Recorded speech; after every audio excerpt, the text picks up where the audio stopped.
All right. This is going. Okay.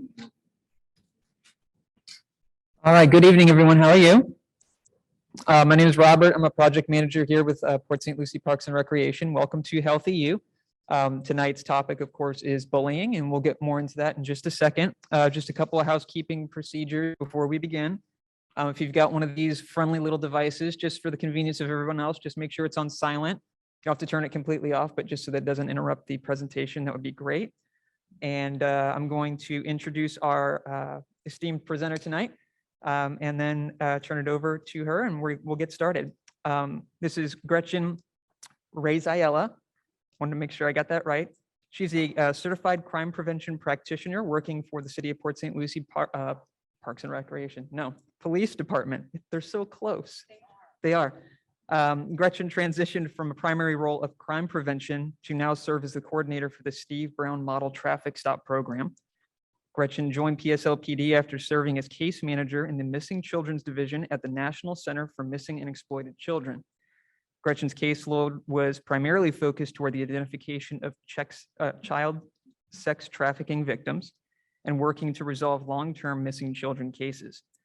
Prior to that, Gretchen worked as a civilian with the City of Tampa Police Department. Gretchen began working as a police dispatcher and then worked as a community service officer, originating police reports for non-emergent investigations. Upon promotion to investigative assistant, Gretchen handled runaway juvenile cases, sex offender and career criminal tracking, robbery pattern identification, and felony assault investigation. This expansive variation in duties, coupled with extensive educational training, has afforded Gretchen a unique perspective into the source of different types of crime and useful insight in how they can be prevented. Additionally, Gretchen owns a voiceover business primarily focused in e-learning training topics and recording public service announcements for local nonprofit organizations. And so without further ado, I'll turn it over to Gretchen for our presentation tonight.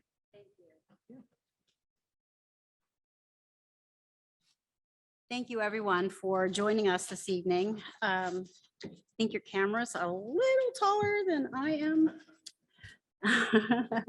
There we go. Okay. Can everyone hear me all right? Wonderful. Okay. So again, my name is Gretchen Ray Ziela. I'm very happy to be here with you tonight. I find that typically there are things that we're drawn to because they're things that we've experienced, right?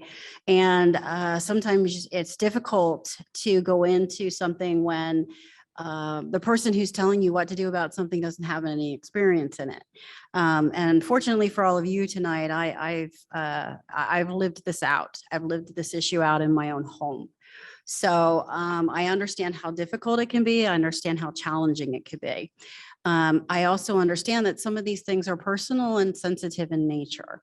So a lot of these things we're going to cover sort of in generalities, and I can talk with you about specificities as we move forward through this, okay?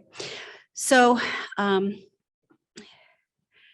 as you know about my biography, now I'm going to give you a glimpse of what I look like in my head. So for the Officer Steve Brown Model Traffic Stop Program, I am the virtual guide. So I got to actually turn myself into a cartoon, give myself purple hair, which the police department will not allow me to have in real life, and be able to relate to teenage drivers that way as we communicate to them. And listen, it's just a traffic stop. It doesn't have to be anything more than that. So that's what I've been focused on. And I tell you that to just kind of point out that for the last year and a half, I've been talking to myself in a closet, recording all of that. And so my presentation skills are a little dusty. I'm not used to having people on the other side of the microphone as of late. So I do have notes if you see me grab for them. There are specific references in here I want to share with you, and I don't want to misspeak them. So I just want to give you that full disclosure. When you see me picking up pieces of paper, it's because there's specific things there that I want to refer for you. We are recording this so that everybody is aware.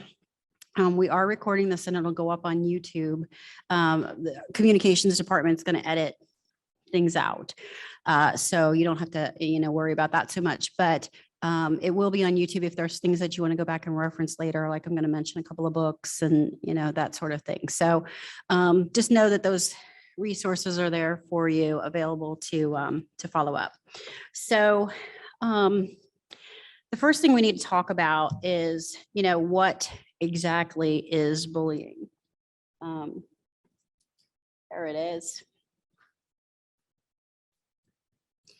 So what exactly is bullying? And the federal government website on bullying, which if you're interested is literally stopbullying.gov, that defines it this way. In order to be considered bullying, the behavior has to be aggressive and include an imbalance of power.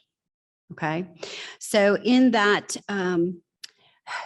when we're talking about children per se, children who believe they have power will use that, and whether it's through their size, whether it's through their mental fortitude, they'll use those things to create or make the person that they're bullying perceive that there's an imbalance of power, that the person they're bullying doesn't have power to do anything about it. Okay, so that's the first part. And they really take advantage of things like physical size, access to personal information, and they use it to control people. That's ultimately what it's about, really. It's about a way to control someone else. And you have to understand these power imbalances, they can change over time. So it's not something that, just because it wasn't an issue today doesn't mean it's not going to be a problem 6 months from now. And just because it's an issue today doesn't mean that in 6 months, something about that situation might be corrected, right? For children particularly, a lot of that power shift occurs when they get to a certain age, and the boys start to become more physically muscular or taller, and some of the girls who've been carrying a little weight, they start to get a little thinner and a little taller, and so those power dynamics, that balance of power starts to shift. So those are things to kind of be aware of. The other thing is it's repetition. Bullying is a repeated behavior. It's not a one-time, glib or slide remark. It's repeated. It's intentionally repeated. Again, the idea is we're going to continue this ongoing pattern of harm, right? So it includes things like making threats, in school, particularly spreading rumors, right? That's a big one. Sometimes even in the workplace, right? Someone physically and verbally assaulting someone, and then excluding somebody from a group, right? Or the silent treatment. The silence is a very powerful thing, believe it or not. And it can really, it can really hurt people in a lot of ways. So just understand that the whole crux of it comes down to they want to interfere with the person who they're bullying. They want to interfere with that person's daily life. Like they enjoy that interference. So, it's a lot of things. It's aggressive, the power imbalance, it's repeated, and it is intended to be harmful. It's intended to interfere. So when you understand what it is, it makes it easier to, recognize it. So again, ongoing and deliberate, it can include verbal, physical, or social behavior. Ultimately, it is intended to cause harm. And in the workplace, particularly, that harm comes from, I want a promotion and I don't want you to have it. I want a raise and I don't want you to have it. So, I'm gonna bully you and trip you up in the things you're doing. So you look bad and I look really good. right? That's a form of bullying. And sometimes your boss doesn't recognize it, right? Your boss is busy doing their own job and they're not paying attention to the things that someone else is doing to inflict harm on you. So it's not just a matter of physical, there's this psychological element to it. And it can happen in person, it can happen online. There's all sorts of digital platforms and devices and that can be used. So it can be overt, it could be covert, it can be, it can be very tough sometimes to distinguish because it seems very, and the person in my life, they were very, very good at that, where they would say something and to anybody else in this room, you'd be like, he just said he's coming back. No, he said he's coming back. What he didn't do was finish that sentence and tell you what he was coming back to do. So, they're very good. Bullies get very, very good at the psychological aspect where they don't have to finish the sentence. You know exactly what they mean. And when that happens, you have to trust your own perception, right? We all have gut instincts. And unfortunately, we've gotten to a place where a lot of us don't listen to them anymore. If your gut is telling you, hey, that was a threat, you need to, recognize it was likely a threat. And, you have a right to protect yourself. So one of the biggest things that's really kind of taken off is the use of digital records, right? And so when we're talking about digital records, does anybody have any idea what I might mean by that? Mm-hmm. Social media. Oh, it's such a wonderful thing, but the dark side of it is so dark. So the internet never forgets anything, right? And there's this thing, a lot of people, it's called cache, but a lot of people try to be fancy and say cache. It's the thing that keeps the information on the internet. So no matter what you do to try to have it removed, it might still be out there somewhere, right? So that terrible, awful picture that we all have from like 6th grade, the braces, hair, those kind of things, as much as I'd like to have it offline, well, they got those pictures everywhere and they're in cache and they're, all of those kind of places where they can be retrieved. And bullies will particularly take advantage of the saving of that information to use those digital records later. So you have to understand this can have immediate effects. They can kind of have, a temporary effect, or they can have very long-term effects, right? And particularly with our children, we're concerned about the really long-term effects. You got to understand that it does transcend, though, children. It goes into the workplace. It can go into relationships. And a lot of people who've been through domestic violence understand it starts with bullying. That is the place it begins, and then it progresses. So it is something that needs to be taken very, very seriously, because ultimately it could lead to dating violence. It can lead to domestic abuse. And particularly when you have children in the home who are seeing that, that's establishing a pattern of normalcy for them. So we want to be really cognizant of it.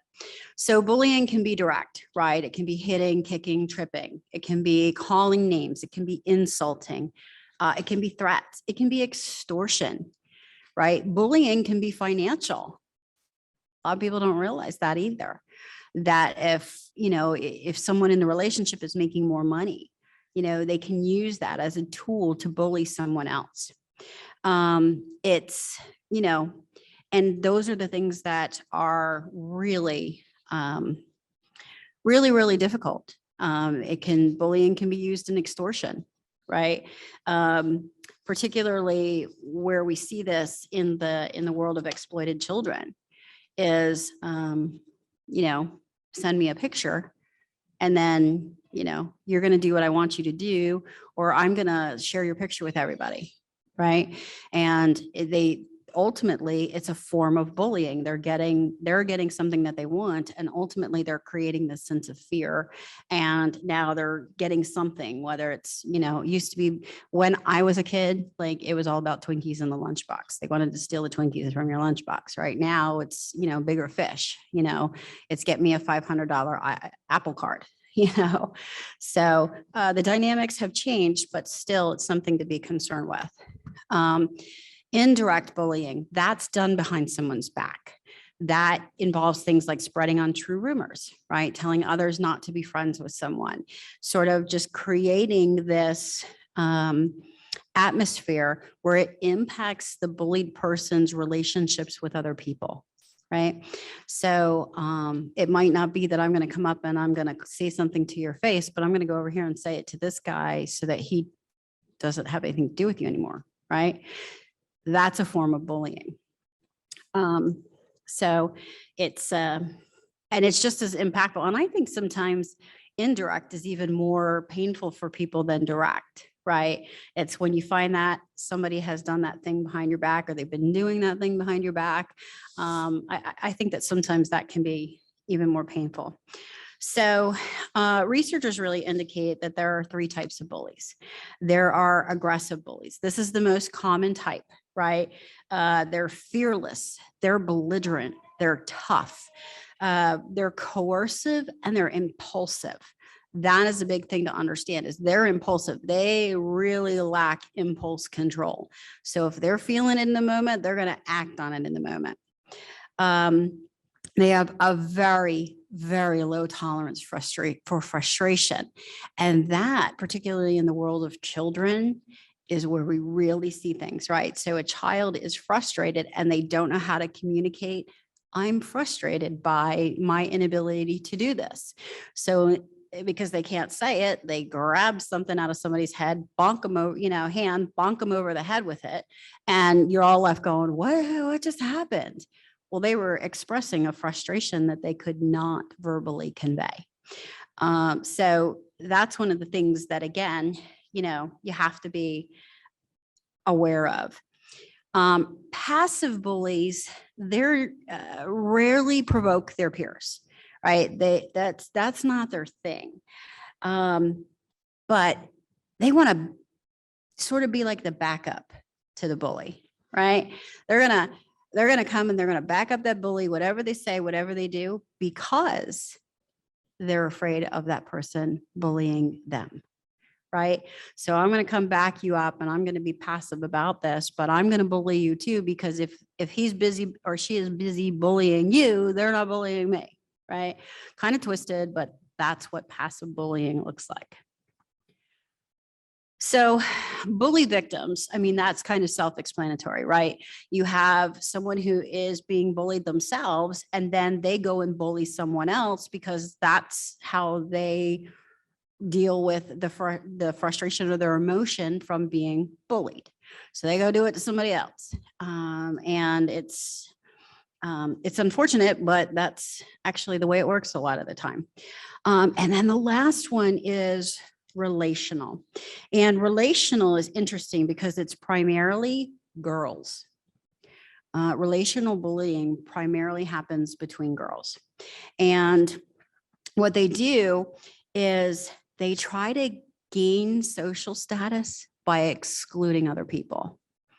So, if we've got this little group of girlfriends, we're gonna not let somebody into this group, and we're gonna stay, tight knit, and we're gonna go out of our way to exclude that person.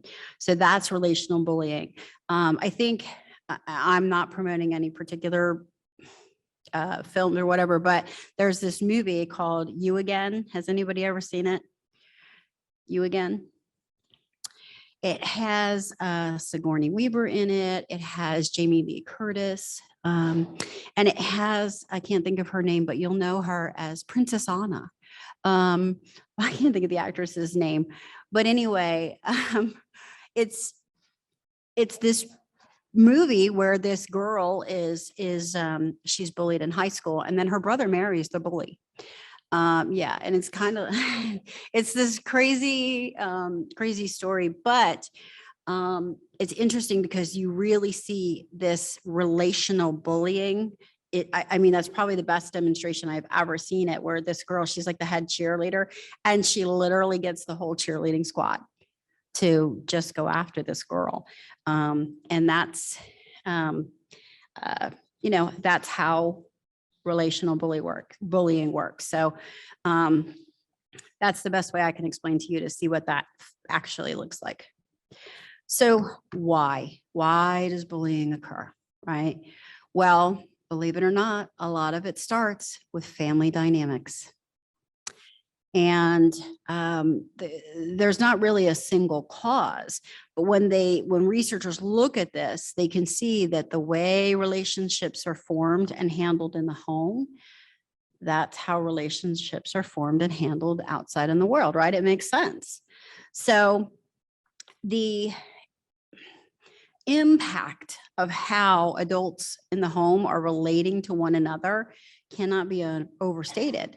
Because if you've got, for example, a husband who's bullying a wife, you've got sometimes a son who thinks it's okay to bully his sister because he thinks that's how boys treat girls. If you've got a wife bullying her husband, you see conversely, daughters bullying brothers. So there's a mirroring effect, but a lot of times the adults in those situations don't want to acknowledge that they are part of the problem, right? So, but if you go back and you talk to them in depth, what you'll find out is that's probably what things look like in their home. So you get into this thing where it becomes generational, it becomes cyclical. And until somebody has the courage to step out and do something different and learn to manage conflict in a different way, you'll see these things continue to repeat themselves, right? So children, though, who experience bullying in the home, they are many times more likely to develop the bullying behaviors themselves. And the ones who, with siblings, they're more likely to model it. It's just the percentages just indicate that over and over and over again. So parental example, right? We talked about that a little bit. And that's why the issue of dating violence, domestic violence becomes so significant, because then it becomes a parental example. And then you've got the issue of sibling interactions, right? So watch in the home, if you have these issues, are the children mirroring what they're seeing in the conflict between spouses or the adults in the home? Or, some of us have multi-generations now, right? So if grandma and grandpa are going at it, then, maybe the grandkids are too. That's where they're seeing it. So what else? School culture. Now, a lot of our schools have a policy, a very specific policy with regard to bullying. Anybody ever had any trouble getting that policy enacted? I know where you did. Over here. It's really, really challenging. But when the bullying is ignored by educators or no disciplinary action is taken against the bullies, the behavior thrives. They're literally being empowered to continue on with the behavior. And, to these kids, it's permissible, right? And there's no consequences for this. So why not keep doing it, right? It's working for me. So when peers engage in or support bullying, they're just going to draw the conclusion it's allowed, right? It doesn't matter if the district says there's a policy. The everyday practical application says, hey, this is okay.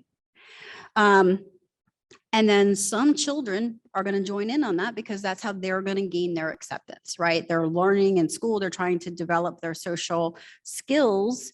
And sometimes that is how they're gaining acceptance.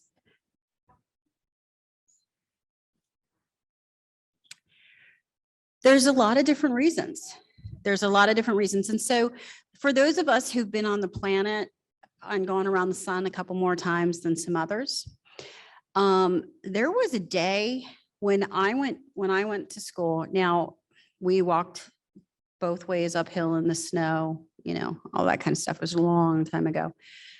My teacher had a paddle hung on the wall. He did. True story. True story.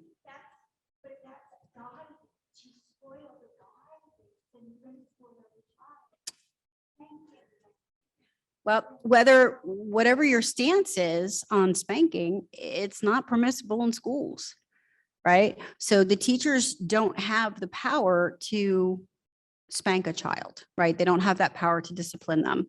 Half the time, they don't even have the power to put them in a timeout, right? Because, oh yeah, it's terrible. So there's this great comic that I saw one time, and I thought, you know, this is really fascinating. I should probably, you know, check with the Google or Mr. Bing or somebody and see if I can't find it. But, you know, back in the 60s, there's this picture of, you know, this little boy, there's obviously a parent teacher conference, and, you know, the parents are sitting on the same side of the desk with the teacher and they're looking at the kid. Now, you know, you fast forward to this and the parents and the kid are standing on this side of the desk and they're screaming at the teacher, you know? So when we talk about power imbalances and power shifts, that's one of the things we've taken away. We don't ever want to give anybody the right to corporately or, you know, inflict corporate punishment on a child to the point where they hurt them. And that's how this whole removal began, is because there were some people out there who shouldn't have had paddles on the wall, right? They could not manage their own anger to the point where they really hurt kids, like physically hurt kids. And so there had to be something in place, but now it's continued to downward and downward and downward to the point where a student can't even necessarily sometimes be given a bad grade by a teacher. So how are they going to discipline them, and how are they going to, and that's one of the things that we have to collectively come to a solution with, right? And that's part of the reason why you have so much difficulty in the school. You have a written policy, but then when it comes to enacting it, there's this tremendous disparaging gap between what they can and cannot do. And so it's kind of put everybody in this very difficult quandary. So the other thing is, you know, what is society saying about bullying, right? So when you watch a television show, when you watch a movie, when you know, those kind of things, what sort of messages are you really seeing in these types of films? And I think if you start really paying attention to some of the things, you can see it. You can figure out, you know, hey, this person's the bully. And if you really want to get insight on it, go watch some of the video games that your kids are playing. It'll take you about 2.5 seconds to figure out which character in the game is a bully, because you'll find one almost every time. So, you know, with peer influence, with the media messages, with the school culture, with this, you know, this place where we've, you know, we don't want people disciplining children to the point that they hurt them. But on the same token, you know, we don't want to not have a consequence for an action. We've got this strange quandary. And so the best thing we can do is try to learn how to navigate in those waters, right? So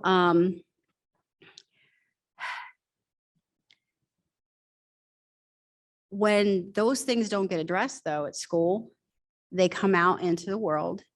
And I don't know if you've all seen this, but now there's this thing called bully bosses. Anybody heard about that? Bully bosses? Yeah. So the whole silent quitting movement kind of has been birthed from the idea of bully bosses.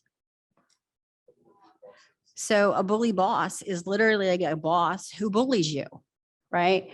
And they're, you know, they use your paycheck. They use the threat of taking away your paycheck, taking away your medical insurance, taking, you know, those kind of things to bully you to, you know, maybe take on assignments that aren't your job, right?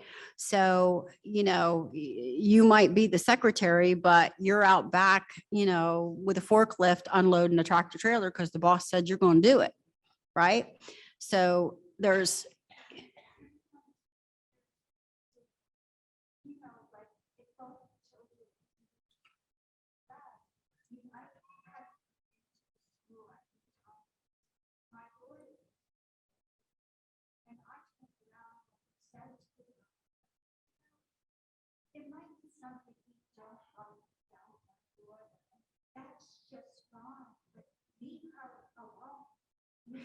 yeah, you can't do that now. You cannot address other people's children now. Yeah. Yeah. See, because we had people who crossed lines, right? And now everybody gets ultra protective.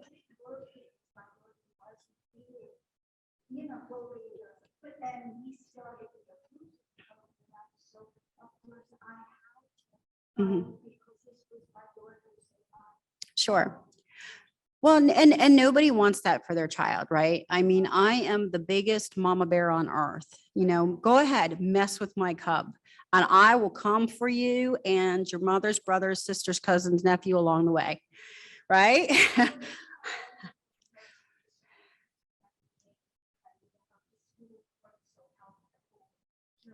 Right. Well, but our natural inclination, right, is we want to protect our children, right? We absolutely want to protect our children. But here's the thing.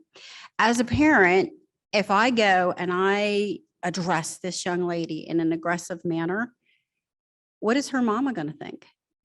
That I'm right, right? So, right. And justifiably so, right? What right do I have to come at your child? I should be having a conversation with you. And unfortunately, a lot of people are afraid or unwilling to sit down and have a conversation and say, calmly, rationally, this is the problem that we're experiencing. Can you help me get an idea of how we can get to a resolution on this so that your child can go about their life happily ever after, and so can mine, right? But people don't look at conflict that way anymore, right? And all you got to do is turn on TV, right? I guarantee you go home tonight, you put on the right news channel, you're going to find where somebody pulled somebody out of a car because they got cut off in traffic. And, people don't control their emotions, and then they don't take conflict resolution as something that can be done conversationally, right? Because our mama bear instincts or our papa bear instincts kick in, and we're going to go and we're going to rip heads off. We're going to let them roll until it stops. And unfortunately, that exacerbates problems, and 90% of the time ends up involving us in the police department, right? We don't need to get in the middle of all of that if there's healthy responses in there. But again, they're very tricky waters to navigate. So in this issue of bully bosses, in 2017, they did some research on the topic, and they determined that 60 million workers report being bullied by their bosses. So this isn't just a random now and again thing. This is a common problem. And what's disappointing in the research is they didn't, they can't go back and figure out, okay, well, how many of these that are reported bullying bosses, how many of them were those bullying kids a few years ago that nothing was done about? So unfortunately, there's this gap, and who knows if we'd ever be able to, from a research perspective, be able to fill it. So, but the point is, we can't assume that the kids are going to grow out of it, right? And how many times do you hear that? Oh, boys will be boys. Oh, girls are just catty. They'll stop. Will they? Will they? Sure about that? So, we need to be aware of that. And this is probably the most alarming part of it. So there's a book by an author named Elliot Aronson. That book is called Nobody Left to Hate. And he cited research revealing that bullies grow more hostile over time. Okay, they don't necessarily grow out of it, they grow more hostile. And the more hostile they become, the more likely they are to engage in violence. And then, of course, violence leads them into the path of the criminal justice system. And, you know, some of them get through just juvenile detention, and then they graduate on to, you know, a life in prison. And, you know, it's such a shame. It really is such a shame. I can't imagine the talent pool that's literally wasting away in our prisons at this point because nobody taught people how to regulate their emotions or handle healthy conflict resolution. It's a tremendous shame. You know, the cure to be cancer could be sitting in a cell right now because nobody kind of looked beyond it and said, what's underneath all that, right? What's really going on? What's prompting this? But by age 24, he cites in this book, 2/3 of the boys who were bullies in elementary school had been convicted of 3 or more crimes. And they were typically violent offenses and had already served time in prison. And that's really, really disconcerting that we go from a bully in elementary school to by age 24, you've already served time in prison. That is a tremendous waste of life and time and talent. But with that being the case, we can see why recognizing it and addressing it early on is when hostility is displayed in youth is so critically important. Because if you can intersect it at that juncture, then the entire trajectory of one's life could potentially be changed, right? And so that's why we need to recognize it and be able to respond. Now, what has taken this whole issue and compounded it 10 times further is technology, right? So as much as we love technology, as much as we love cyberspace and the internet and cell phones and the metaverse, it has made bullying explode. Because bullying on the computer, you move it out of those traditional settings in school and at work and into new realms. And cell phones have positioned bullies to be far more aggressive, far more intentional, and far more anonymous than ever before. It's one thing if you have, you know, little Bobby or little Jane who's standing in front of you telling you I'm going to punch your lights out. It's another thing when there is an anonymous person sending something over to your phone. That is a whole other level of frightening. And that's the point of why that bullying is, you know, has been taken into those platforms. So the ability to hide the true identity has really empowered bullying. And this is just my guess, but I think it has allowed it to explode exponentially. Again, you know, the research hasn't caught up with it, but you can just kind of take a look around and figure that one out, right? Technology, though, has made it significantly harder to hold the bully accountable. And, you know, that's the places where things have to kind of catch up with the technology. Really glad the little girl is leaving the room. My younger friends here, are either of you familiar with the Metaverse? Do you know what the Metaverse is? You know what the Metaverse is?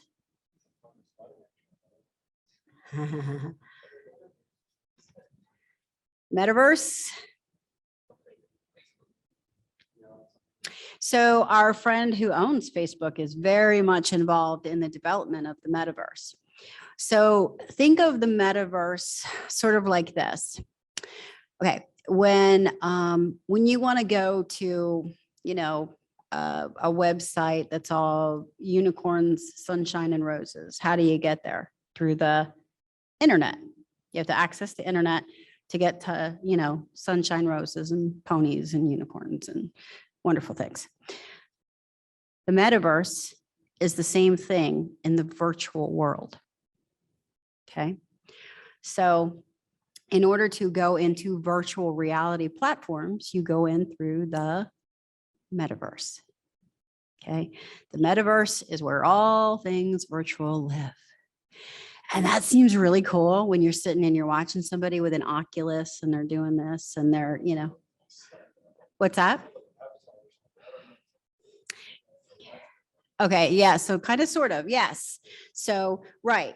Now you go into the metaverse and you're transformed basically into an avatar. I'm so glad you said that.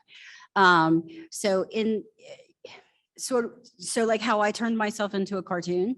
So going into the metaverse, I'm a whole cartoon person and I'm going to experience the things that are going on in the metaverse as a whole cartoon person.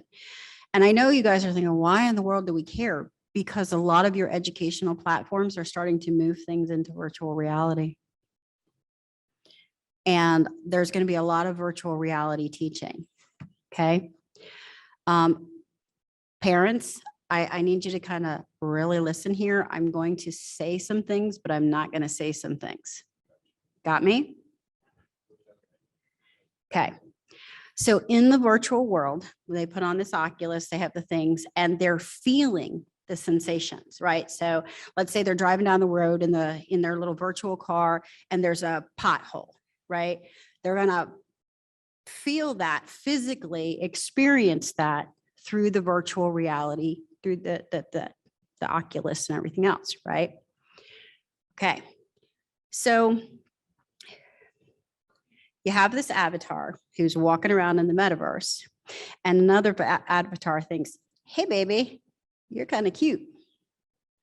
And said avatar comes and doesn't necessarily ask your avatar if you would like to engage in any kind of relationship with them. They just do. Your child is on the other side of that technology, physically feeling what is happening to that avatar. Yeah. So if you don't understand what I'm talking about, come up and I'll explain in a little more detail later, but I think y'all get me, right? So the metaverse has taken bullying and assault and everything else to a whole new level, because imagine being terrified, walking into a police station and saying, my son's avatar was just beat up in the metaverse. They're going to look at you and go, what? But you have to understand, your son felt it, physically felt it. They don't have a bruise, but there was a physical reaction. Okay. And let me just tell you, in law enforcement, we're not ready for that. We don't have laws on the books to deal with that yet. And all I can say is, please don't let your kids go there yet, because we have got to get some things in place to protect them, because what they see and what they sense can be just as traumatic as if it physically happened in reality. Okay. So you just need to be aware of that now bullying can be literally virtual. Okay. And might be just as terrifying because you can't identify who is really behind that avatar. Right. So again, technology is a great thing, but it can take you to some scary places. So who are the bullies picking on? So the bully targets people depending on a lot of different characteristics, right? But there's a few similarities that we know from victims, right? A lot of times the target has few or no friends, right? They don't have friends to support or say, hey, I saw so-and-so do this to that person. The victim might have very low self-esteem, lacks a sense of resiliency, right? What was it Captain America would say? I can do this all day. Well, not everybody had some kind of crazy stuff injected to them and can do that all day, right? So that lacking of resiliency can be a real feeder for the bully. And a lot of times the victim will not stand up for his or herself as a result of all of that. And they won't fight back against the bully, right? And 9 times out of 10, if they do fight back, what happens? They see the child who responds or the child who reacts, and not the child who provoked or the child who instigated, or the boyfriend who, or the girlfriend who, just take all of that and just move it through the ages, right? Victims many times are perceived as quirky or odd, taller, shorter, thinner, heavier than their peers, have glasses, braces, might not have expensive clothes. They might be differently abled, such as someone who's on the autism spectrum, or someone with a speech impediment, someone with a hearing disability, somebody who walks with a limp, things that are absolutely beyond the control of the person who's being bullied. There's nothing they can do to change it. They already know that it's a challenge and a struggle for themselves. So the bully immediately latches on that because they know that could be a immediate pain point for their victim. It gives the bully a lot more gratification when they can adversely affect the victim at a really profound level, so that the victim's going home at night and thinking about what the bully did to them during the day, right? That makes them happy. So we have to be particularly aware. The ones that just really concern me the most are our friends who are on the autism spectrum and nonverbal, because they can't tell us what's happening, right? So it's up to the rest of us who are around to be paying attention, watching what's going on, and be their voice, right? So what happens? So later on, bullied students, a lot of times the first clue is truancy, right? They start skipping school. They start fighting you tooth and nail about going to school. Kids who used to love to go to school, all of a sudden they don't want to go anymore. That is usually tip number 1, they're being bullied. So to them, it'd be easier, hey, I'll just skip school because, sure, mom and dad will be mad, but I'm not going to get punched in the face today, right? There's no regard to them then, either for the long-term implications of missing school and what that impact is going to have to their education. Compared to peers of the same age, victims of bullying are 5 times more likely to suffer from depression, right? Male victims are 4 times more likely to be suicidal, and girls are 8 times more likely to be suicidal. Many of those who do successfully commit suicide will leave a note detailing exactly what happened. And unfortunately, sometimes that's the first time they tell anybody. So it's up to us as the grownups in the world around them to really be paying attention to those sorts of signs. An emotional intelligence study by Daniel Goldman revealed that the victims of bullying will carry negative feelings with them into adulthood and report that their overall self-esteem is significantly lower as a result of childhood torment. So this is something that stays with them a very long time. And there's a lot of documented instances where bullied victims use violence as a means of revenge. So whether it's the school students, whether it's warehouse workers, a lot of us are familiar, older people who are familiar with the term going postal. Those kind of instances, these are people who are responding back after this long-term thing. And, they're going to leave a path of destruction, not only on their own lives, but those are the lives of people around them, because they feel that's the only place they can get power.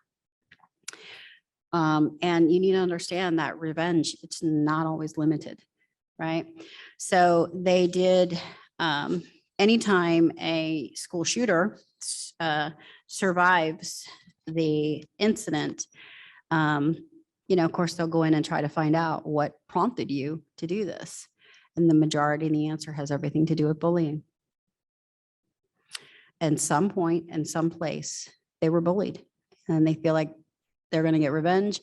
And it's not just the person who bullied them. They're going to, and you know, the teachers who didn't protect them, the bosses who didn't protect them, the HR people who didn't protect them, the, you know, on and on and on and on. You know, and then unfortunately, the rest of their victims are just people who are in the wrong place at the wrong time. So the same holds true. You know, employees that are systematically bullied, the results can be deadly. The United States Department of Labor, Occupational Safety and Health Administration, or OSHA, they have a section on their website dedicated to recognizing the signs that violence is forthcoming. So you can go visit OSHA and literally look for bullying because it's such a significant issue. So what do we do about it, right? Number one, first and foremost, you have to take it seriously. It can't be passed off glibly like, you know, they're just kids. No, it's a serious issue that needs to be addressed, right? There's serious issues on both sides. The bully's got issues that need to be addressed, and the child who's being bullied, you know, has some issues that need to be addressed. We have to identify them. What is it? And then help them. You know, a lot of times, particularly with kids, they don't bother telling anybody because they feel like, well, nobody's going to do anything about it anyway. And that's part of that power imbalance, the result of that power imbalance, right? So it's really crucial that reports of any bullying to any adult is taken seriously every single time. That is the first line of defense that they have. It is the most important line of defense that they have. Then how do you respond? Okay. Like I told you, my initial inclination is I'm coming mama bear on you, right? But we can't do that. So the first thing we got to do is we have to validate their perceptions, right? You can't say to them, well, you know, it's not a big deal. They just, you know, so they said you were fat, you know, well, you are a little chunky. That doesn't change the fact that they felt bullied. It doesn't change the fact that that hurt them, right? We don't want to validate what the bully is saying about them. We want to validate the perception of how they took that. And that's true at every age, at any age. Children are waiting and watching to see who's going to defend them. Okay, that's critically important. They are waiting. Ma'am, I'll come back to your question at the end, okay? They are waiting and watching to see who is going to defend them, right? If nobody's stepping up and nobody's defending them, that is really crushing to them. And it just adds more on top of that bullying behavior because they're just, well, you know, mom didn't do anything about it. Dad didn't do anything about it. You know, I'm not going to tell anybody anymore. And then things escalate. Now, clearly that is not the case for the young people in the room because otherwise y'all wouldn't be here, right? But there's a lot of kids out there that nobody's, you know, mom and dad are too busy worried about what's going on their phone, or, you know, they got their own drama and they're not paying attention to what's happening with their kids.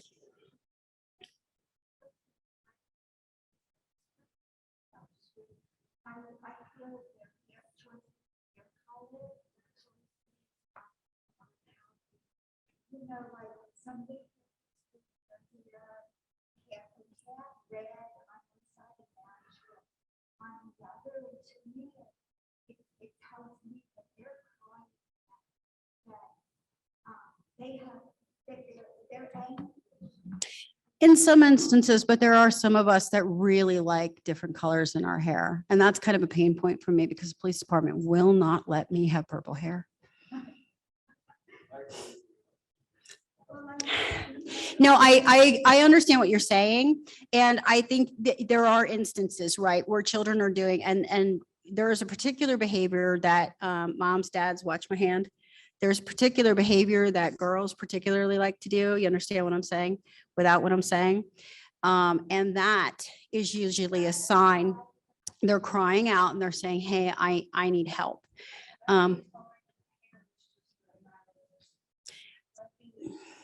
Sometimes it is. Yeah. Sometimes it's a way to get attention. Absolutely. But other times it's just because some of us look really good with purple hair. Okay.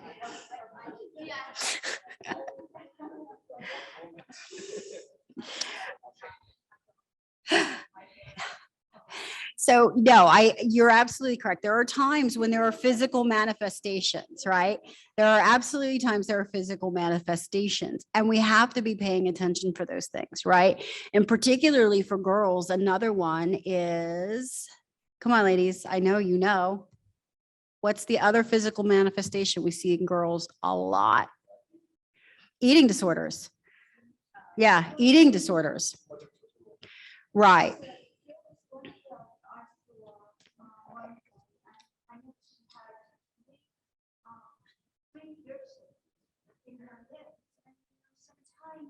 That could be a real mistake, it's represented as an eating disorder when maybe I feel even your first kiss abusive and Yeah, I don't know why girls are piercing their lips.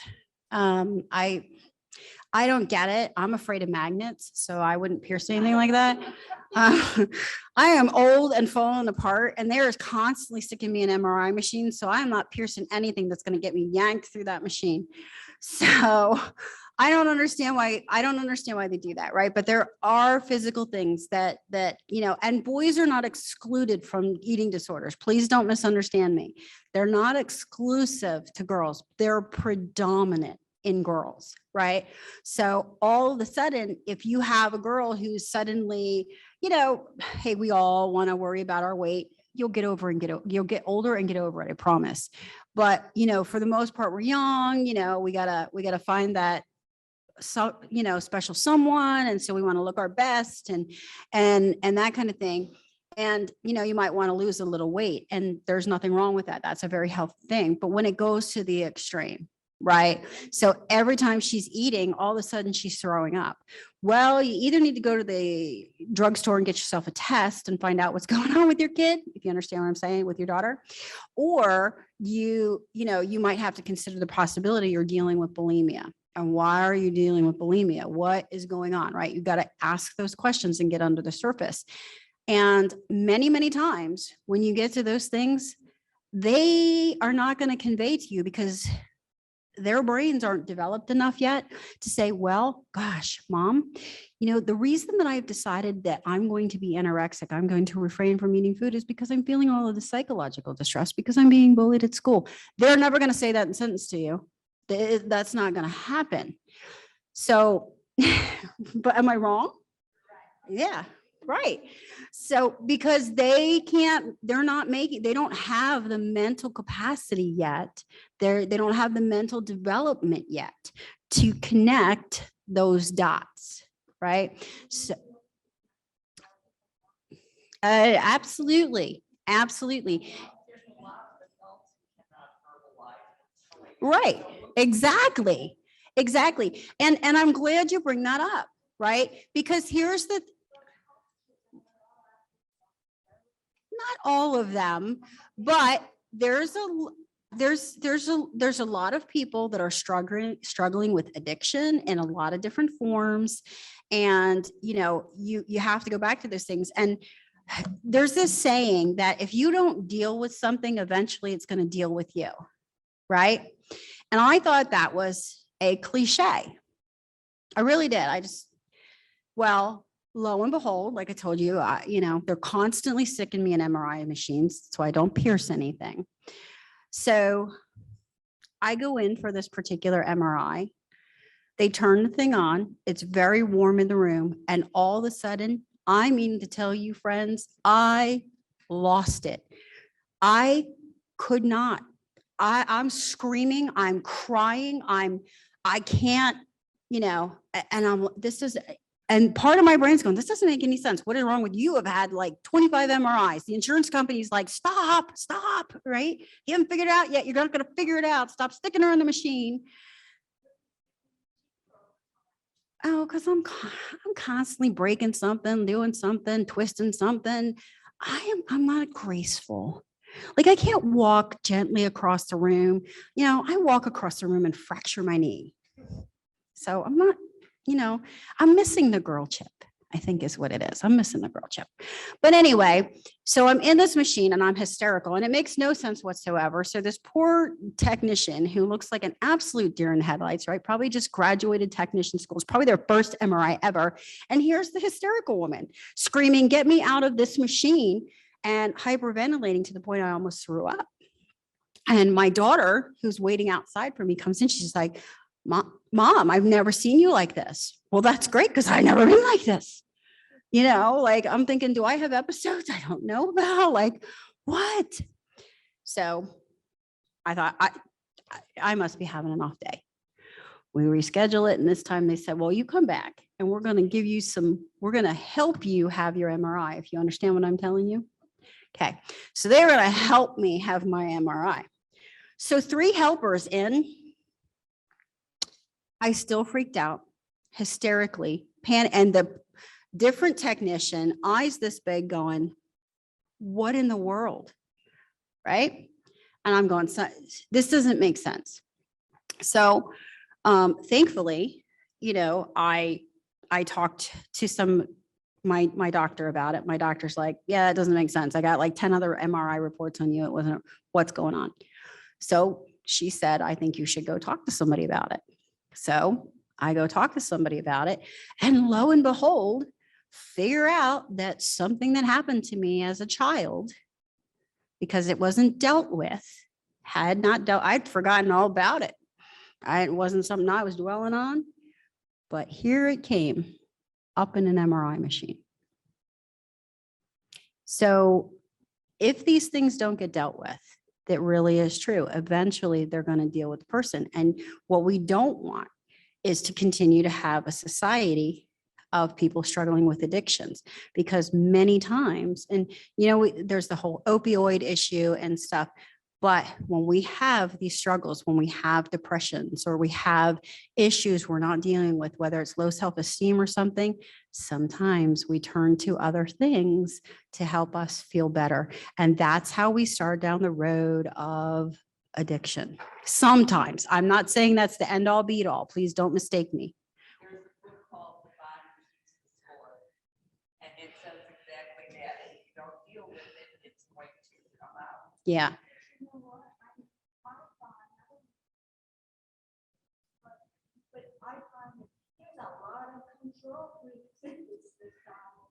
There is,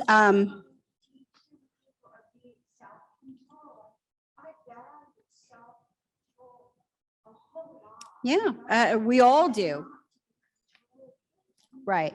We all do. And I mean, realistically, and maybe it's just me, but I'm looking around and I'm seeing like, every, like narcissist. I just feel like they're everywhere. It's a narcissist for you, a narcissist for you. Yeah. So they're trying to make control over others. So.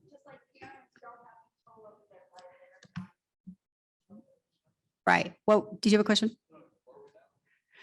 So take it seriously. You got to validate the perceptions, right? If they feel like something's bothering them, and so sorry. So the whole point of my MRI story was that when I was a child, I did tell my mother and she blew it off.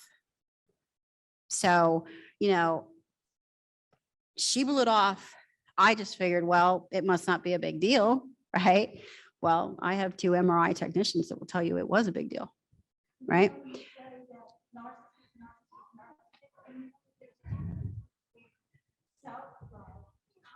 Mm-hmm. Right. And we're not, we're not necessarily here to talk about that, but it just seems like more and more and more people are getting I, me, I, me. They're not paying attention necessarily to how someone else is made to feel by what they're doing, right? So that's why we have to validate the perceptions. We've got to validate that, listen, if you feel like you're being bullied, if you're scared, then your emotions, your feelings, they're valid. Okay. So, and then you got to have that open communication. right? And sometimes with kids particularly, it can be really hard because you got to go way, way around. And there's this other book, and you'll have to forgive me, I don't remember who the authors are, but it's titled Men Are Like Waffles and Women Are Like Spaghetti. So it's fascinating because what it talks about is how men or boys, they take everything and they put them in little compartments, right? Just like a waffle, everything goes in its compartment. But a woman is like a piece of spaghetti, right? You put that baby on the plate. You're going to start here. You're going to start out with a bullying presentation. You're going to wrap around the purple hair. You're going to go through MRI machines. You're going to go through the metaverse. And eventually you're going to come back to what you do about bullying, right? That is what you mean about a woman being like spaghetti, right? Am I wrong? Did I not prove that to you today, right? Okay. If nothing else, you've learned 211 and women are like spaghetti, okay? So, yes. No, it doesn't. It doesn't at all. It just means that the way we manage our emotions, right? They're different and handled differently. Yes. Yes. Absolutely. But we have to have the open communication. So it's crucial adults take these things seriously. It's crucial that you hear what they have to say. And sometimes it's important, and this is hard. You have to hear what they're not saying. That is so hard. You have to hear what they're not saying, right? So open communication is paramount when it comes to the issue of addressing bullies. What you cannot do is neglect adult education on this, right? And so you are each to be commended for being here today because you're stepping into that realm and trying to educate yourself a little bit better about it. But in every profession, it doesn't matter what it is. Obviously, we focus much on the educational field, but every single profession, you need to be aware of it. You need to understand it.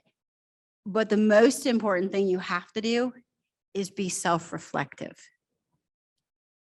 You have to be self-reflective because you want to make sure you model the behaviors that you expect your children to display, right? And so kids are getting information from 1,000 different places, right? Well, if you say, well, you shouldn't be the victim of bullying, and then, you bully the child, you're sending them a mixed message. So the first thing you have to do is you have to start with self-reflection, right? How am I responding? How am I, what do I need to look through? And as adults, we need to be strengthening our social skills, right? We need to take a step back from you pulled out in front of me in traffic, so I'm going to shoot you, and go, hang on a second. Maybe I need to manage my own emotions and my own anger a little bit better, right? And so there are different skill sets and stuff that you can employ and you can engage. Now, many of us through our employers, we have employee assistance programs, right? Many of us do. So a great place to start is reaching out to your employee assistance program. So I don't know if any of you work for the city of Port St. Lucie, but here in our employee assistance program, we have 8 free counseling sessions every year. And so check with if you have an employee assistance program, check with them and find out, because they might have a few free sessions. And in those free sessions, you might be able to go and maybe develop a little self-reflection, but then B, really get some good tools to ask some good questions to get to your, the heart of the issue as to why is your child, why are they being bullied? What is the thing that the bully's honing in on, and how do we help them?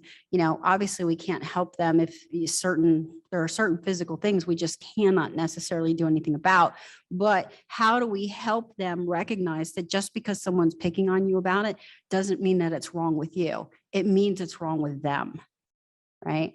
So we have to get to that place so they understand is that I see some things are resonating, but you have to understand, again, people, a lot of times when they're directing behavior at you, it's a reflection of how they feel about themselves on the inside. So that's what I'm talking about. You got to be, kind of self-reflective. But don't negate the importance of your employee assistance program. Anybody in a position of authority dealing with children and adults can benefit from a course in conflict resolution, right? A lot of us just don't know how to, in a healthy way, resolve conflict, right? So you need to be able to have just some general conflict resolution skills. It's imperative, right? But here's the really critically important part. I want you to hear about that. And I'm going to read this from my notes because I don't want to get this wrong. I don't want you to misunderstand this, right? The guiding principle behind conflict resolution is that both parties have a role to play in the resolution that they need to work out. Well, you have to be very careful. When it comes to the victims of bullying, you do not want to force them to have to concede to their bully. Okay? So we don't want them in a situation where they're being asked to compromise to their tormentor, because that is, again, reaffirming that wrong message. So, with the issue of conflict resolution for the parent, that's a strategy and a skill that you can go in and you can have that discussion with the school principal. And you can employ conflict resolution techniques in those conversations with the principal, where you can actually get them to do what you're asking them to do to stop that bullying behavior with you, just by approaching it sometimes from a conflict resolution standpoint. But we don't ever want our victims to be subjected to their tormentor further. Okay. Do you have a question? You look like you have a question.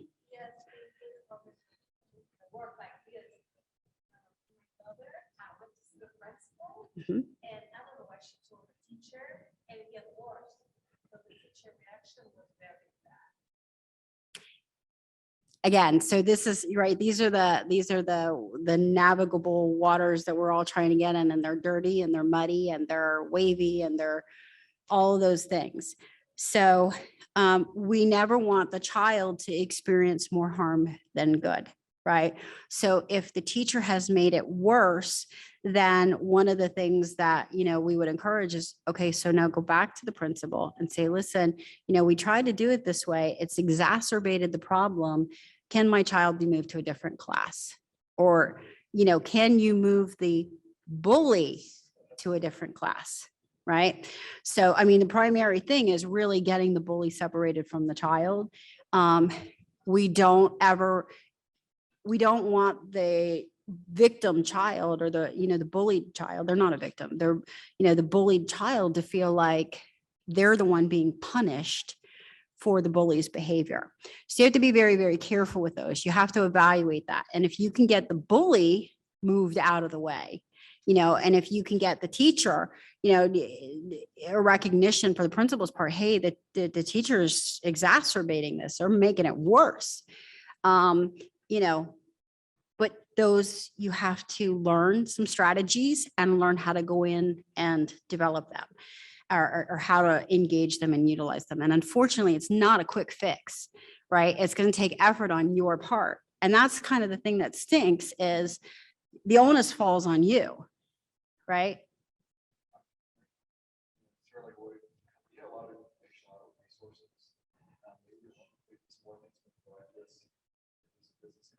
Yes, I have. Mhm. Yeah, of course.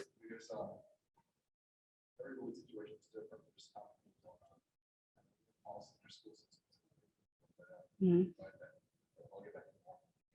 Yeah, so no, I would love to talk to you more about the specifics, and it is. And see, the thing is, there's really not a one size fits all approach to this, right? Because the dynamics are so very different. There is commonalities, right? But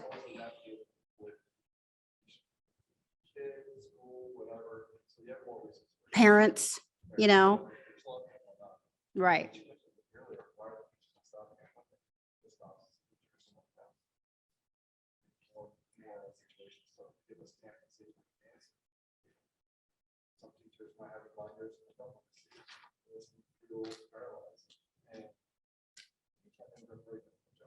Mhm. If that person goes to be traumatized down, so these children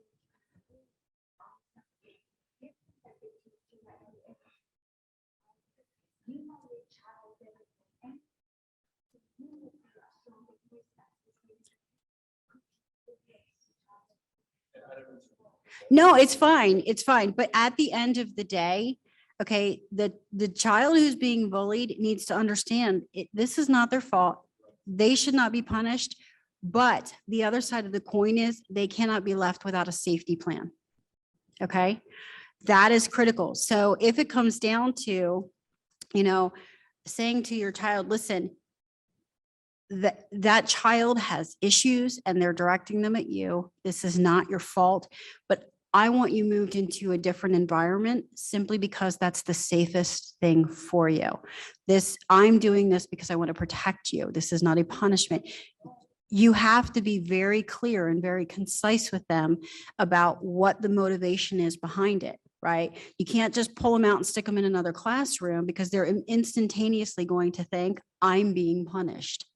They have to understand that's why that open communication is so critically important, right? You have to make sure that you come to this with the standpoint of validating how they're experiencing this and then making sure that there's a safety plan in place for them, right? And that safety plan is, well, let's just wait and see if it escalates and they actually physically hurt them first. That's ridiculous. It's ridiculous. It's unacceptable.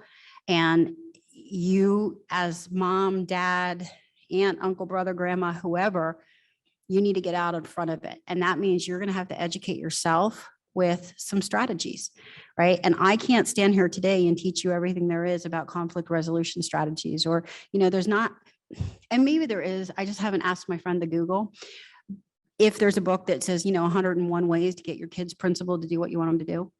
I don't know if there is. If there is, and somebody out there on YouTube knows, send me a link. I want to read it.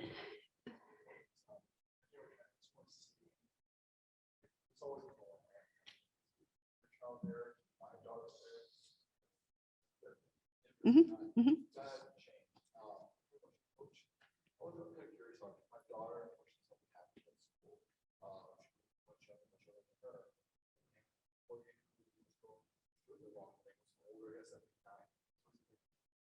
Mm-hmm.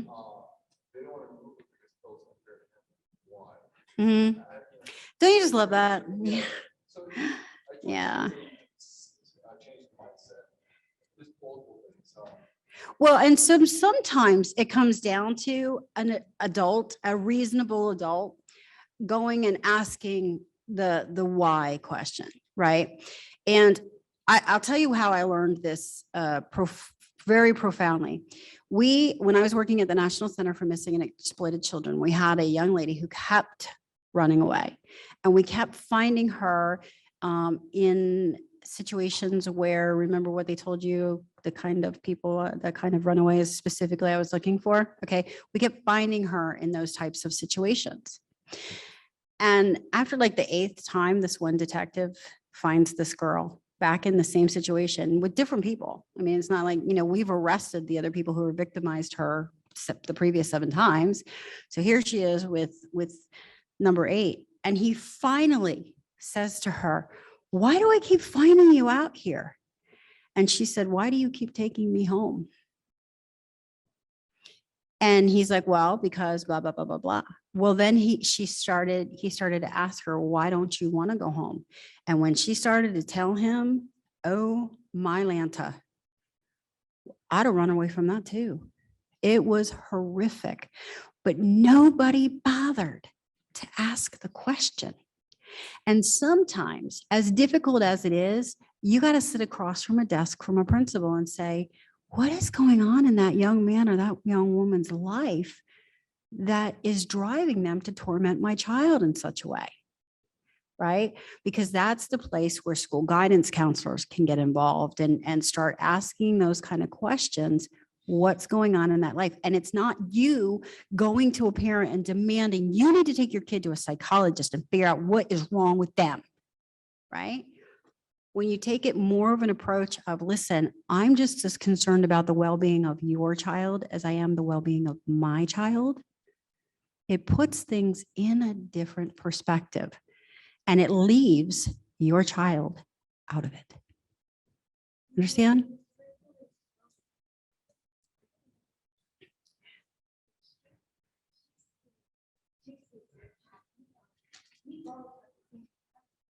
Right.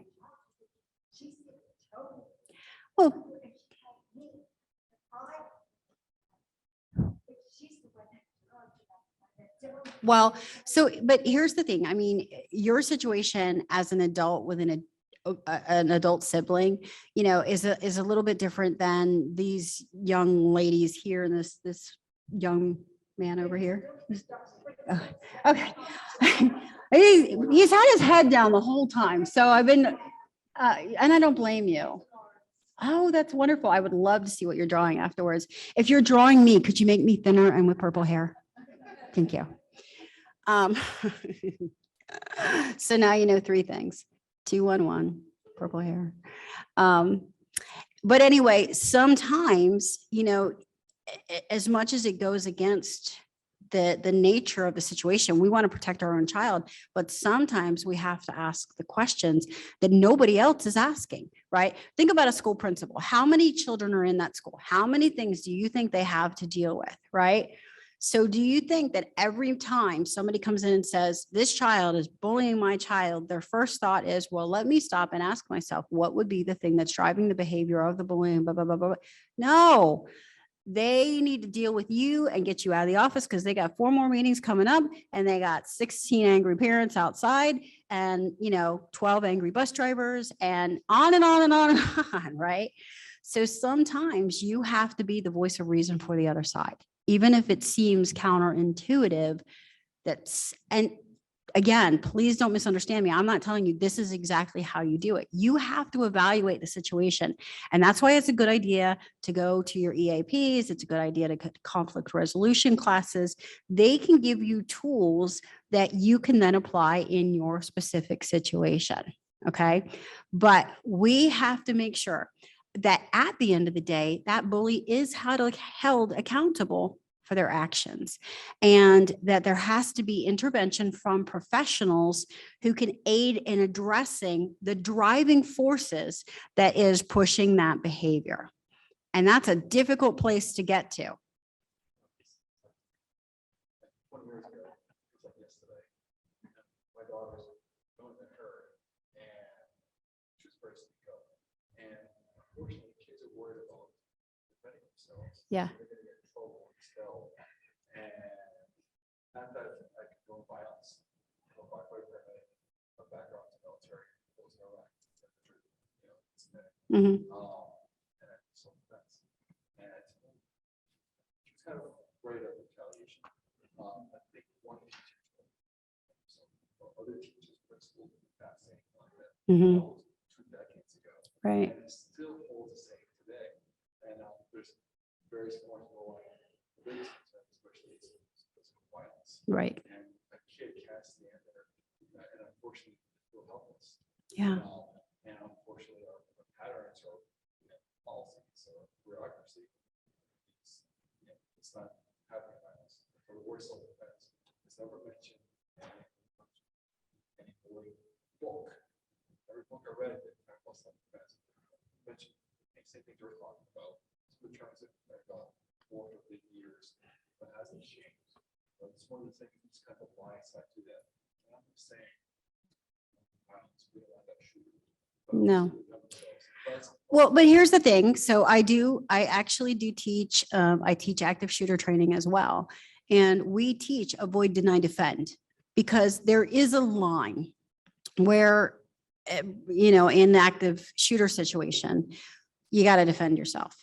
And that, though, you don't want that to be the first line of defense. Okay, that's not, we don't want that to be the go-to, because here's the other thing, right? If that's their initial go-to, then the concern is, well, you know, the bully might come back and bring friends, right? And, you know, so we don't want that to be the first line of go-to. But here's the thing, the onus isn't on the child to fix the problem. It's not on the child to fix the problem. It's on the adults around the child to fix the problem. I'm dying to know what your question is, and then we'll come back and finish that thought. What's your question? I don't like violence, but sometimes like changing other students' class can make it worse. Because actually it's not kind of Well, so, and here's the thing. So it's not just a matter of, and this is where we haven't gotten to yet, because this is the next place on my notes, is that, so you got this thing to deal with it, but then the bully has to be followed up on, right? It's not simply a matter of, okay, well, we're going to go stick them over here in the class, and then nobody's going to follow up on that to make sure that they're not engaging that behavior or they're not doing it worse. Okay. There has to be a plan in place. This is not a one size fits all. We're going to do this one thing and it's going to solve the problem, right?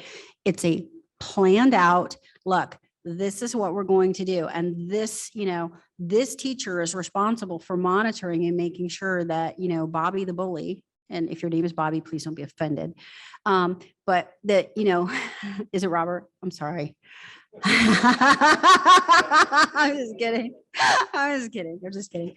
So, but, we don't want, we want to make sure that somebody is responsible for following up with Bobby the bully and making sure Bobby the bully is talking to the school guidance counselor and that Bobby the bully doesn't have opportunity, right? Because here's the thing about, and this applies in this. So in crime prevention, we talk about a crime triangle, right? The most paramount point of that is opportunity. If you take away the opportunity, someone can't commit a crime, right? So lock your dang car doors, y'all, and they can't steal your stuff out of your car unless they break the window, right? But you wouldn't believe how many auto burglaries we have because people did not lock their cars, right? But I literally put out a series today. Every single one of those cars was unlocked. Every single one. Lock your cars, right? Because if you take away the opportunity, you can reduce the amount of crime. Well, the same thing is true of bullying. If you reduce the opportunity, right? If teacher A and teacher B, as part of the plan to protect your child from the bullying, they're going to keep an extra eye at lunchtime. They're responsible for keeping an extra eye on the bully to make sure he's not coming after her, or she's not coming after her. You've got a safety plan. Okay. That's what you need. You need a plan, not a, today I'm going to come in, I'm going to go mama bear on you. And then that's going to fix the problem. It's not going to fix the problem. This is something long-term. And again, it involves, what was that whole cliche? It takes a village. So sometimes it takes the principals, the teachers, the guidance counselor, maybe sometimes the other parent will participate. Maybe sometimes you find out why the kid's a bully because you meet the other parent. Right? I'm not wrong. So, but they've got to be monitored closely to make sure that there's no retaliation for bringing the bullying to light, right? So it's crucial for anybody in a position of authority to be able to discern those differences. And you have to understand what is conflict resolution and what it is not, right? So that's really key and very, very important. So next, you've got to listen. Again, you have to support those being bullied. You got to listen and focus on the child, and you have to learn what's going on and show them, demonstrate them to them. You want to help, right? They've got to know somebody's in their corner. They have to know somebody's got their back. And if it's in the workplace, same thing. That's, supposed to be what HR is for. Right? They're supposed to be the ones that have your back. They're supposed to be the ones that are intervening. But again, assure the child, assure the victim, the bullying is not your fault. The issue is them.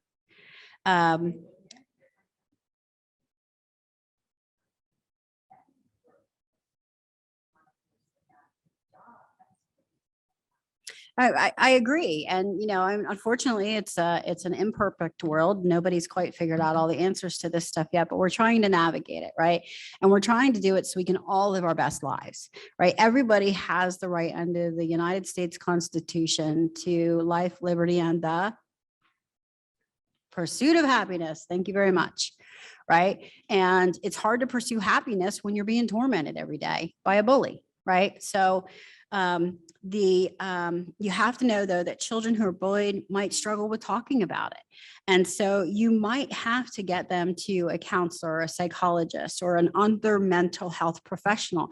It doesn't mean they have a mental health problem. It just means they need help expressing, and they need help managing how at a little age you handle adult issues. So what would be your suggestion? You say get a counselor, but the counselor has 200 kids on a waiting list before you.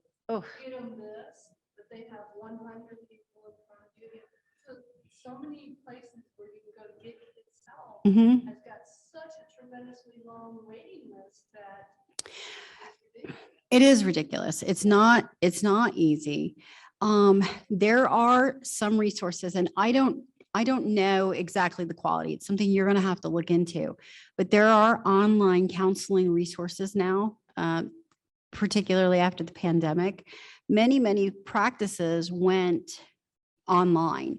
And so just like your child can Zoom school, they can Zoom a session with the counselor, and the two of you can, and that sort of helps to take some of that burden off. But do you have an employee assistance program at work? Do you have an employee assistance program at work? Okay. Have you reached out to them? Did they give you any referrals? Is that how you found out the waiting list? Okay. Pediatrician. Okay. Okay. One other thing, and please don't go back to the city and be like, she said, but there are many faith-based organizations that also, and people don't realize this, that they have counselors and they have referrals for counselors in place. So if if you are involved with one, or when there's one nearby, maybe you can go in and talk to them and say, listen, do you have counseling services here? Do you have those kind of things? Sometimes I know it can be daunting. It's a very daunting thing trying to get the help in place. And it feels so unfair because you shouldn't have to do this. You should not have to do this.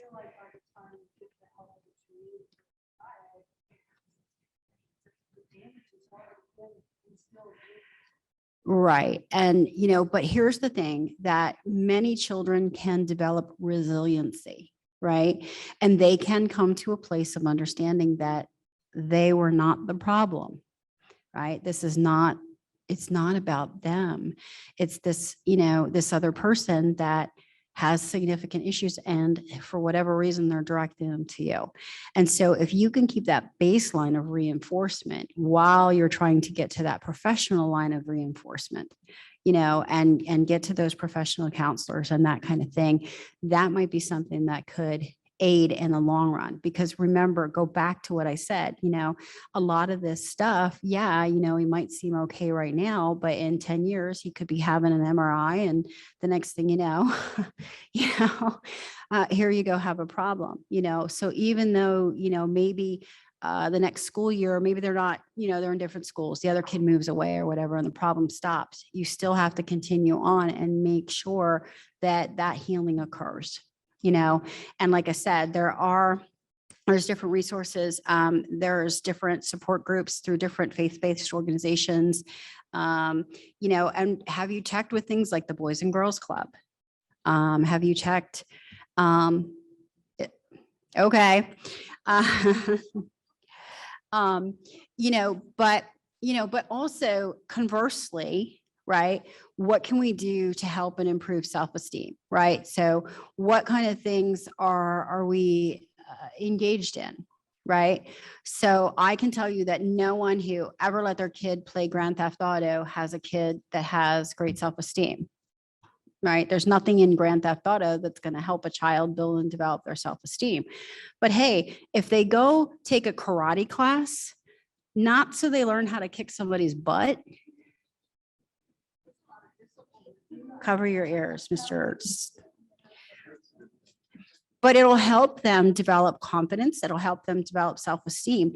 And sometimes, not all the time, I'm not telling you this is going to fix it, but sometimes when that becomes an outwardly visible, I've got more confidence, I'm carrying my head a little more, I'm walking past you with my shoulders a little higher. Sometimes that body language is enough to make the bully stand down. Right.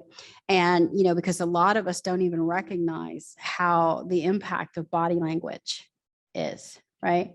All those years, they said, don't slouch, don't slouch, don't slouch.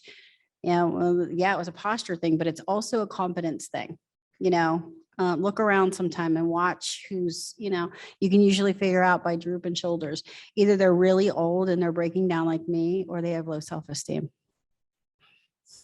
With martial arts, self-defense, population, no matter what, don't have your kids tell their friends the person with that. Right. Yeah. But here's the thing, and it's not even just stuff like that, right? Like something that helps them build their self-esteem. So like he's got a talent for art, right? Clearly, and please tell me you drew me thin with purple hair. Did you? I'm sure. I can't wait to see it.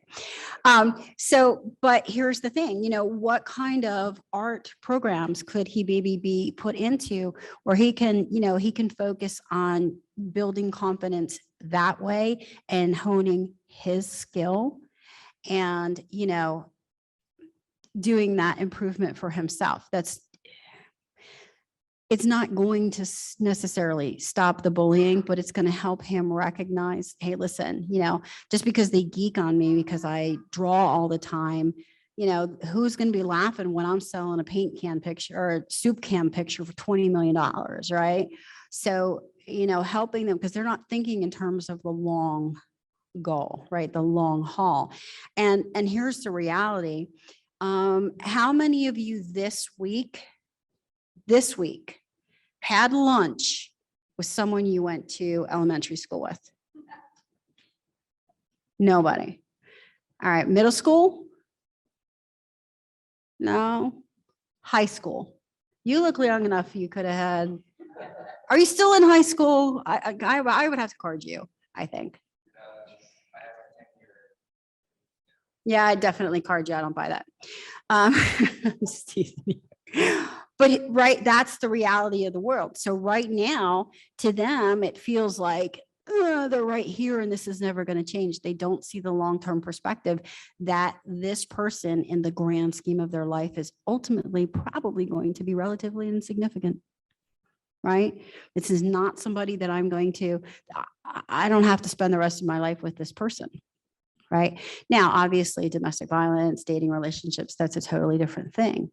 But now when we're talking about children in bullying situations, helping them to understand, hey, listen, this person 20 years from now, you're going to be excelling, you're going to be a famous artist and, they're going to be, working at McDonald's. And not that there's anything wrong with working at McDonald's, but you get me, you're going to be rolling in a Lamborghini and they got a beat up Chevette.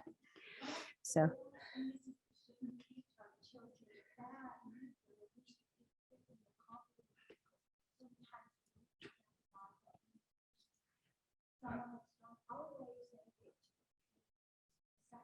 Okay, but here's the thing. We have to make sure they understand it's a possibility. And one of the reasons that so many people seem to not realize their full potential and their full talent is because they don't recognize it's possible. Right? It is possible. And what do they say about the word impossible? How about you make it I am possible? Right? I am possible. I can have the future that I want. And my future success is not dependent on, I mean, hello. Do y'all know who Blippi is? Do you know who Blippi is? Blippi. Do you know who Blippi is? Shh. Okay. Blippi. I didn't know who Blippi was. I'll come back to you in just a minute. I didn't know who Blippi was, but now I have a 3-year-old grandson and everything is Blippi. Can you help me spell my name? Blippi, right? And he says it just like that, right? So Blippi is this guy who had a toddler nephew who's watching stuff on YouTube. And he's like, there is not good toddler content on YouTube, right? So he decided he's going to make toddler content for YouTube. Right? Who grows up and says, I'm going to make toddler content for YouTube, right? Nobody ever in the history of humankind. Blippi, I don't know if you know this, no kidding, sold the rights to his stuff for $43 billion with a B, billion dollars. Yeah. Sports people think that go pro, and how many of us actually succeed. And The how ones many that succeed are, of the people that don't succeed and go I get on it. to, Ma'am, do you want my card so you and I can talk about that is specifically? I get up really early. Yeah, no worries. I'm sorry.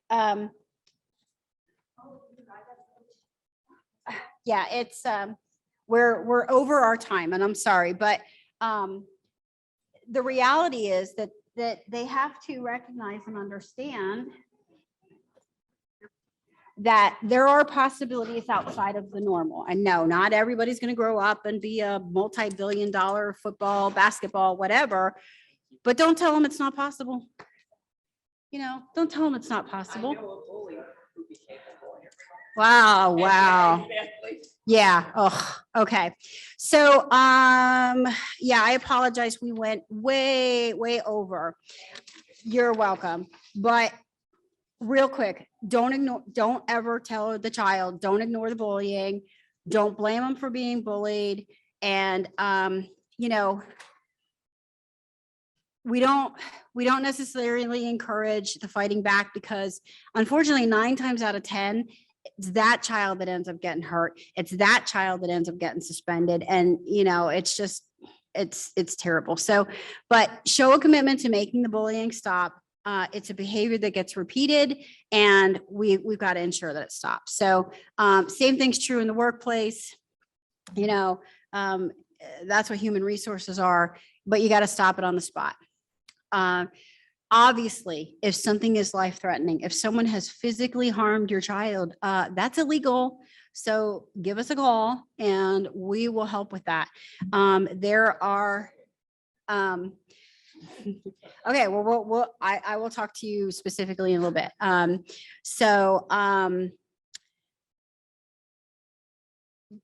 But you know, at school, it's prohibited. Okay, that is the statute number right there. I would encourage you, take a picture of that with your phone. That is Florida State Statute 1006.147. Okay, take a picture of it with your phone when you got a few free minutes and you would like something interesting to read, go read the statute. Okay, because that way, when they say, hey, there's nothing that can be done, you can say, well, that is not true. According to Florida State Statute, you know, 1006.147, bullying or this is subsection 2. Bullying or harassment of any student or employee of a public K-12 educational institution is prohibited during any education program or activity conducted by a public K-12 institution. What else do you need to know? Okay, there's a statute that addresses it. It's prohibited. Again, here's another, and unfortunately it's going to be cut off because we're Zooming this. But that address is Cyberbullying Identification Prevention Response 2021. And that is specifically about addressing the issue of online bullying, cyberbullying. And just a key takeaway on that, don't forget about your internet service providers, because your internet service providers are actually your first line of defense with cyberbullying, and a lot of people don't realize that. New tactics, doxing, you know what doxing is? Everybody knows what doxing is. Nope. Doxing actually got a lot of media attention a little bit back because there was a confrontation between a student and an activist at a monument in Washington, D.C. And immediately after that, they started doxing that student, and, you know, celebrities like, you know, Kathy Griffin, I think, was one of them. And they started putting this kid's dress online for the whole world to see. That's doxing, putting your documents online. So, yeah, very scary, very, and actually what was interesting is, again, that poor young man, after a very long legal battle, has been settling case after case after case for millions and millions and billions of dollars because of the damages that were done by that. s- How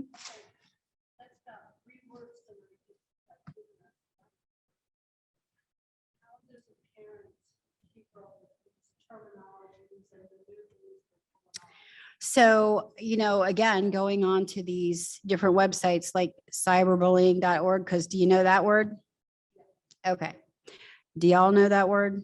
You don't need to know that word yet. Okay. That is not on your vocabulary list. Yes, we are not spelling that on Friday. But these are so these are things like you have to keep an awareness of these kind of sites, like the bullying.gov, go there because they're going to keep that kind of stuff updated with these new things that they're coming out. And unfortunately, the onus is on us to stay informed.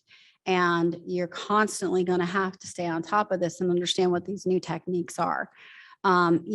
This one right here is particularly vexing. And I will tell you that a lot of young people don't understand the legal consequences of engaging in that.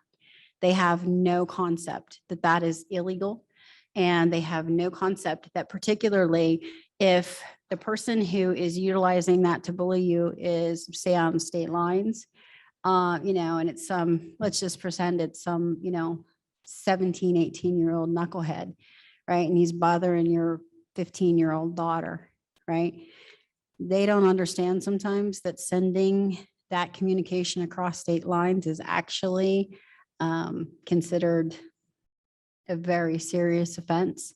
And when you cross a state line, it takes things to like felony levels, depending on the state. So something to be cognizant of. But again, you have to be monitoring your children and the activity and the things they're doing on their phone. And I know that they want their privacy, but the reality is they need to be protected even more than they need their privacy. Okay. So do not, so this is the cybering thing. Don't respond, don't send them back snarky something. Don't send them threats, don't anything. Review the terms of your internet service provider contract, review the terms that, conditions that are in place for your cellular phone providers. If it's occurring in school, go back to school and remind the school of the statute if you have to. And if it meets the burden, report it as a crime and let law enforcement intervene and get to the bottom of it. So here's some additional resources for you. Go ahead and take a picture of that with your phone. That's the stopbullying.gov, cyberbullying.org, and Safe Schools Bullying Prevention. That's from the Florida Department of Education. That's what FLDO is.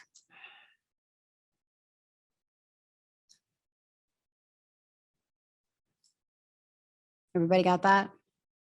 Okay. Okay. And then, so the Substance Abuse and Mental Health Services Administration has an app for that. And that is, no bullying. It's literally an app you can put on your phone and, you can use as a reference to determine, okay, is this bullying? Is it not bullying? Is it, is it some other sort of crime? Is it, that kind of thing. So there, that is available for that. So any questions that we haven't addressed? We understand, listen, this has to be taken seriously. There are long-term physical, mental health ramifications. And the sooner that there's an acknowledgement, the sooner there's recognition, and the sooner there's intervention, the better the long-term outcome is going to be.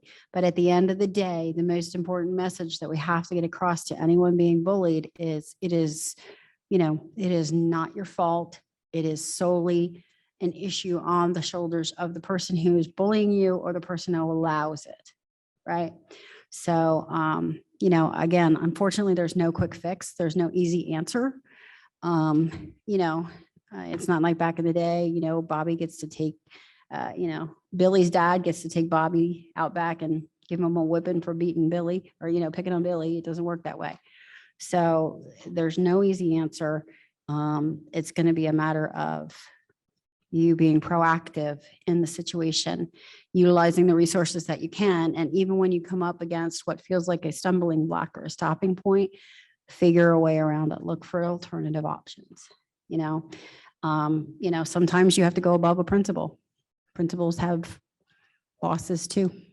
So don't ever forget that. District superintendent. Yeah.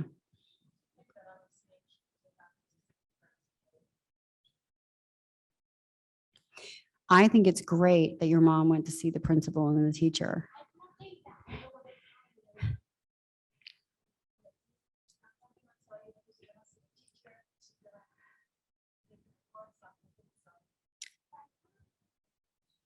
Well, the important thing is that you have someone in your corner who's willing to advocate for you and protect you.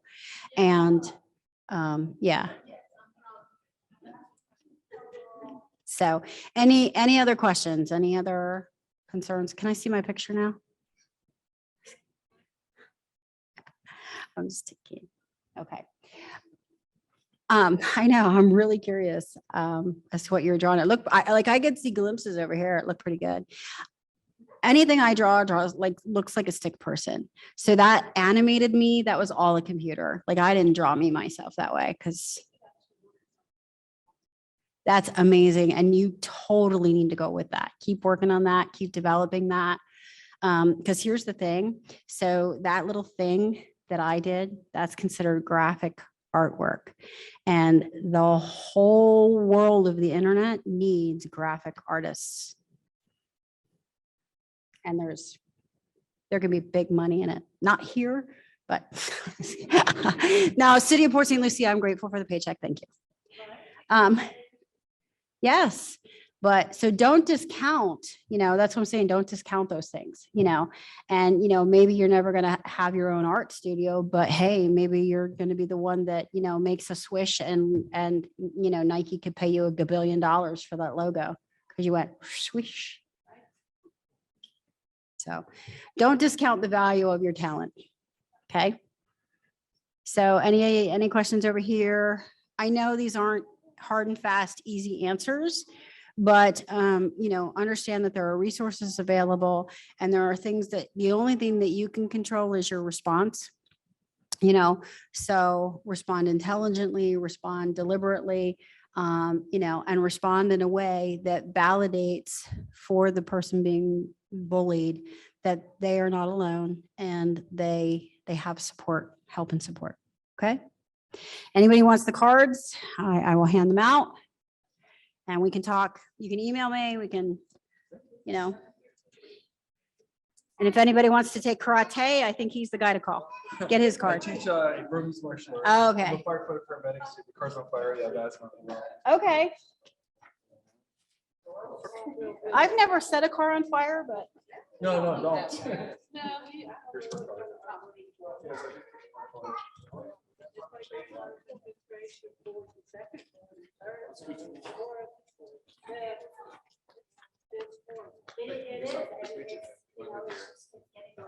No.